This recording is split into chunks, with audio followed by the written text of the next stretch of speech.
سلام دوستای گلم، به کانال ما خوش اومدید. امروز در بخش غذاهای سنتی شهر خوی براتون غذای یرتخلی یا در واقع شرتخلی، بعضیا میگن چورودولما و بعضیا میگن کلماشی رو براتون آموزش میدیم. امید که مرتوجان قرار بگیره. بسیاری از دوستان از کشورهای مختلف از جمله آمریکا، کانادا، دانمارک، فنلاند برامون نوشته بودن که از همشهریامون که این غذا رو درست بکنیم و طرز تهیه‌اش رو یک بار دیگه تو این کانالمون نشون بدیم. امید که مرتوجتون قرار بگیره. بلافاصله میریم سراغ درست کردن این غذا. این غذا اینجوری درست میشه که اولین چیزی که ما لازم داریم اصل کار کلم هستش. کلم سفید که در آذربایجان پیدا میشه و در ایران خودمون مخصوصا در شهر خوی این کلم های بسیار معروفی هستن و هر ساله کاشته میشه. کلم سفید رو داریم، مقداری بلغور رو داریم و کمی در واقع نعنای خشک شده رو داریم.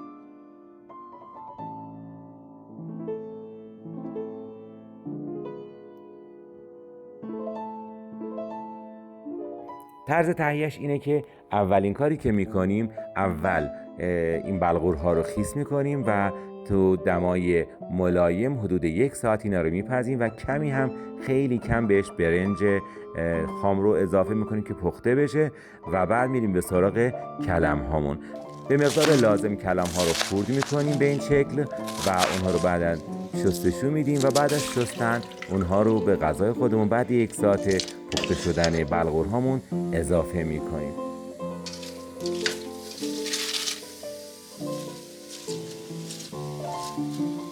و میذاریم در حرارت ملایم پخته بشه. حالا که اینا پخته شد حدود 1 ساعت 1 ساعت و نیم بعد که غذامون پخته شد، حالا وقتشه که ما بیاییم اینجا نعنای خشک شده رو به مقدار لازم و به مقدار دلخواهمون اضافه میکنیم. طبیعتاً به مقدار 2 قاشق چایخوری اضافه کنیم طعم خوب و بهتری رو پیدا خواهد کرد. بعد از این کار میریم به سراغ اضافه کردن رب گوجه فرنگی که در واقع میتونه مزه خاص و خوشمزه‌ای رو به غذامون اضافه بکنه. معمولا این غذا به 3 تا شکل در واقع سرو میشه و خورده میشه. بعضیا دوست دارن که با رب و در واقع سرکه یا آب قره و حتی آب لیمو مصرف بکنن. بعضیا دوست دارن که این غذا رو به صورت ترش و شیرین مصرف بکنن، هم براش سرکه یا بعضی وقتا آب قره، بعضی وقتها در واقع آب لیمو اضافه میکنن به اضافه رب گوجه فرنگی و همینطور مقداری شکر. و بعضی هم دوست دارن که کاملا این غذا به صورت کاملا شیرین مصرف بشه که اونها هم در واقع فقط نمک و یه مقدار نمک و در واقع شکر رو اضافه میکنن. امیدوارم که این غذا هم مرتوجتون قرار بگیره. بریم یه مقدار این غذا رو ببینیم و طرز پختنشو و در واقع آخر کارم با هم تست بکنیم. امید که این غذا هم مرتوجتون واقع بشه. تو بخش کامنت ها برای ما بنویسید که دوست دارید در مرحله بعد در برنامه بعدیمون چه غذایی پخته بشه و براتون ارائه بشه. منتظر کامنت ها و نظرات شما عزیزان هستیم. به امید دیدار در برنامه‌های بعدی. لطفاً با سابسکرایب کردن و حمایت کردن برین تیوی در واقع کمک بکنیم به نشر و معرفی شهر خودمون آذربایجان و کشور زیبایمان ایران رو به جهان و جهانیان. ما هم به همه شما عزیزان خوش آمد میگیم که از اینکه کانال ما رو انتخاب کردید و با ما هستید. خیلی خوشحال خواهیم بود که از نظرات شما عزیزان با خبر بشیم و با ما بمونید و ما رو حمایت بکنید. با امید دیدار در برنامه‌های آینده.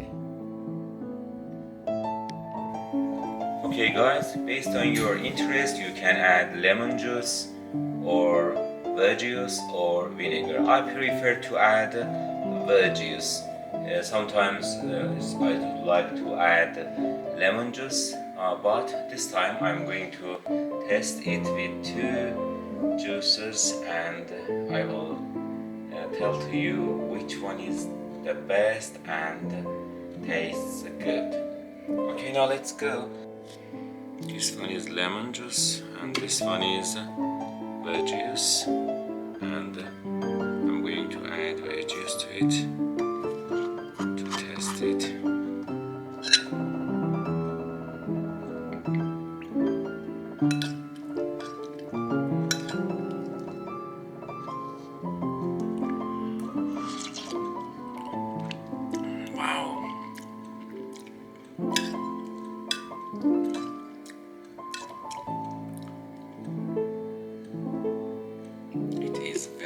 delicious Azeri food.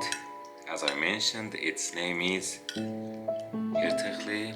Sometimes we say kalamashi, and some people in some villages tell it as a shirtikhli. But it is very, very tasty and full of a mixture of the flavors. If you like, you can add black pepper too.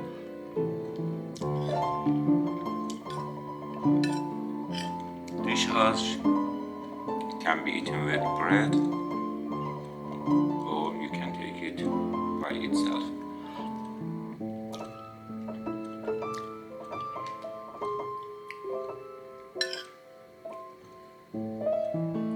I prefer to eat with some bread, Iranian bread.